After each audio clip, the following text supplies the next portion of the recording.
Olha, as internações por síndrome respiratória aguda grave, nós vamos falar sobre saúde, estamos falando sobre saúde, tem crescido e as autoridades alertam para os cuidados.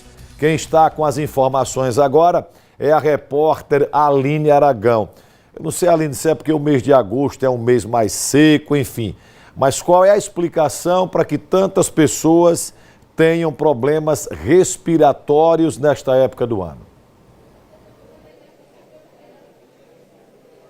Seco e frio, né, Fábio? É importante lembrar que agosto é o mês mais frio aqui na nossa região, o mês mais frio do ano, mas a gente junta isso aí com o retorno às aulas, o retorno das férias, a retomada das aulas nas escolas, né, não só em Sergipe, mas em todo o país. E a gente viu aí nessa análise realizada que Aracaju aparece entre as capitais no país que registrou um aumento, né, de internações por síndromes gripais. Para entender melhor essa situação, eu vou conversar com o diretor em Vigilância e Saúde da Secretaria de Estado da Saúde, Dr. Marco Aurélio Góes, que também é infectologista, para a gente entender. A gente tem aquela sazonalidade, aquele período com maior número de internação lá no primeiro semestre, abril, maio. O Fábio fez a pergunta aqui, o que justifica, por que a gente tem esse aumento de casos em agosto também? Tem relação com o que eu falei, doutor? Bom dia. Sim, a gente tem que saber que no primeiro semestre mais vírus circulam, né? Então a gente tem aquele período da sazonalidade, que é quando a gente se aproxima do inverno. Então a gente tem o vírus sincicial respiratório circulando muito, que causou várias internações no primeiro semestre. O vírus da gripe, né? Por isso que a gente tem as vacinas da gripe no primeiro semestre. E além disso, desde a pandemia, a gente tem o Covid-19 também, que vai circulando, né, durante o ano todo. Agora, no segundo semestre, a gente tem outros vírus, né, que são vírus que causam resfriado comum. Né? O rinovírus é o que tem sido mais isolado nesse momento. Para a maioria das pessoas vai causar esse resfriado e a gente observa muitas pessoas, né, com sintomas respiratórios, né, diarreia às vezes, mas um caso mais leve.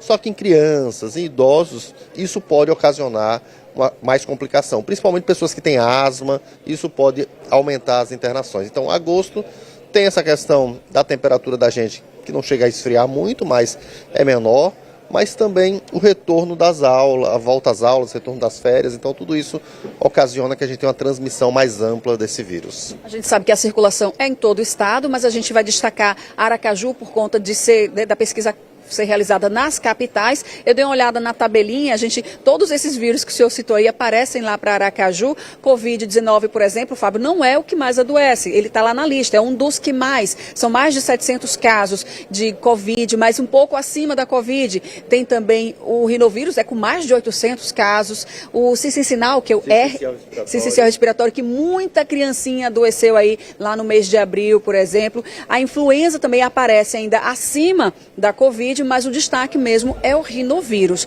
E será que a gente pode dizer que está associado a esses casos que a gente tem observado aqui de diarreia, por exemplo? Começa com a diarreia, mas tem também os sintomas gripais e acaba levando ao internamento, levando à unidade de urgência? Sim, são vírus que tem, né, que também são tipo de entrovírus, né, eles são vírus respiratórios, mas eles também causam, né, esse mal-estar e sintomas gerais. Então, eles está associado. É claro que a maioria das pessoas vão ter formas leves dessas doenças ou moderadas, né?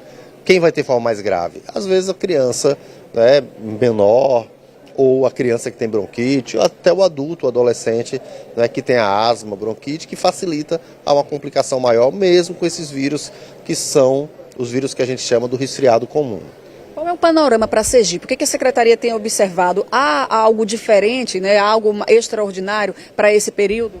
Não, a gente tem visto que o que a gente apresenta esse ano é o que a gente apresentou nos anos anteriores. Então, de uma semana para outra, né, e é importante entender essa observação, a gente teve um pico de internação muito alto lá para a semana epidemiológica 20, que corresponde mais ou menos ao mês de maio, e a gente teve essa queda. Então, pequenas variações vão ocasionar esse aumento ou a diminuição da internação. Então fica muito mais sensível essa mudança.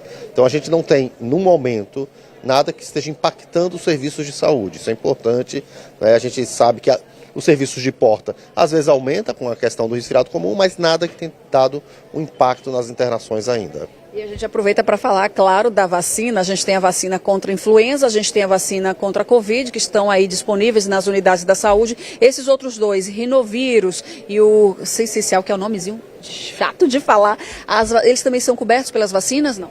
Não, então o que a gente tem? Para o vírus sincicial respiratório, tem um público específico que toma um medicamento durante a fase crítica, lá no primeiro semestre, que são aquelas pessoas, aquelas crianças que nasceram prematuras, né, com menos de 28 semanas, então essas pessoas tomam, né, um medicamento que é para prevenir a infecção, que é muito importante, é muito grave nessas pessoas, e a gente tem a vacina da gripe e a vacina da Covid. A gente não tem vacina para todos os vírus respiratórios, mas a gente precisa cobrir o máximo das vacinas que a gente tem. Então, se a gente protege de Covid, protege de influenza, a gente vai ter menos casos de internação e menos gravidade nos casos. Com certeza, e por isso a gente faz questão de chamar a atenção para a vacina, como é importante você tomar o imunizante que está disponível de forma gratuita.